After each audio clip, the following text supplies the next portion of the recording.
kung tayo talaga. Tung tung tung tung tung tung tung tung tung sahur.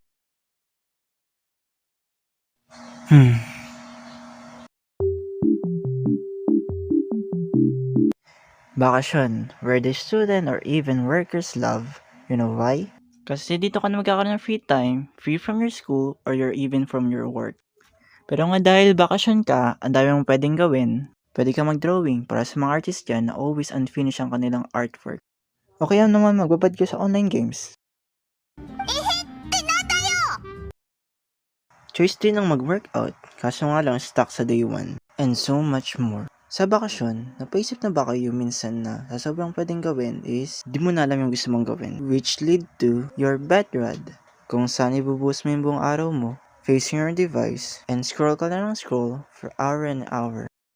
Tuwing bakasyon, naranasan nyo na rin bang, uy, bakasyon na, baka gusto mong gumala, pwede tayo mag-mall, o kaya kumain tayo sa fast foods, pwede rin tayo mag-sine.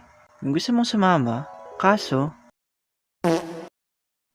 talagang no choice ka na hindi ka sasama. Pag bakasyon, laging summer yan, kung saan, napakainit.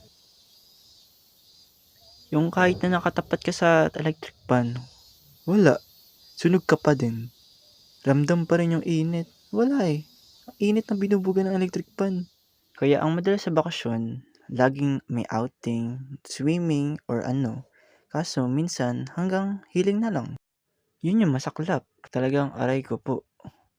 Yung iba dyan, dahil nga bakasyon, eto na yung chance nila na panoorin yung mga K-drama or anime na gusto nilang panoorin.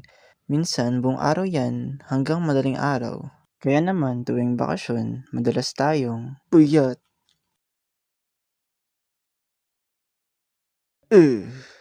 Also sa bakasyon, take this opportunity na mag-discover ng kung ano-ano. Like expanding your knowledge or such. Malay mo, manap mo na yung bago mong hobby. Like katulad ko, out of boredom, nagka-interest sa animating. Na kahit scribble-scribble lang, at least, nalilibang ako. Shit, ang ganda. Although hindi pa ganun kaganda or ka-smooth yung animation ko, pero at least may natututunan ako. Also sa bakasyon, we should also take this as opportunity to rest. Kasi nga, free tayo from work or school. Sobrang pagod din yun. Pagbigyan natin yung sarili natin na makapagpahinga from those stress and struggles.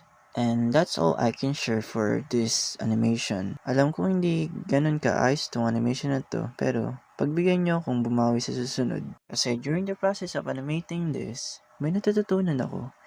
Siguro yung pinakamahirap sa akin yung mouth lip sync, which is di ko pa na-apply ngayon or sa video na to. Kasi pinag-aaralan ko pa lang, ang hirap pala nun, ay yung pinakamahirap. Anyways, open ako for suggestion or what. Thank you.